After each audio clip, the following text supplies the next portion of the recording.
तर आलू पराठे आपण नेहमी बनवत असतो आणि सगळ्यांना ते प्रचंड आवडत असतात. पण म्हटलं तेच आलू पराठे थोड्या वेगळ्या पद्धतीने बनवूया.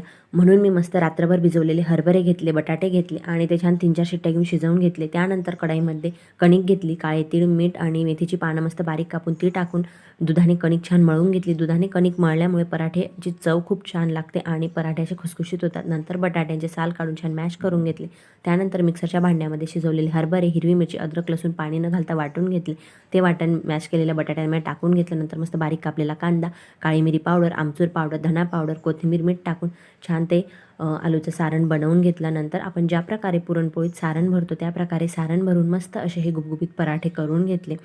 आणि मस्त हे पराठे दोघी बाजूने मस्त गोल्डन ब्राऊन शेकून घेतले. त्याला मस्त तूप लावून घेतलं आणि असे गोल्डन ब्राऊन शेकून घेतले आणि मस्त तयार झाले हे चटपटीत असे पराठे. अहो लगेच हे पराठे बनवायला जाऊ नका. तेवढं जाता जाता पहिले आपल्या चॅनलला सबस्क्राईब करा बरं.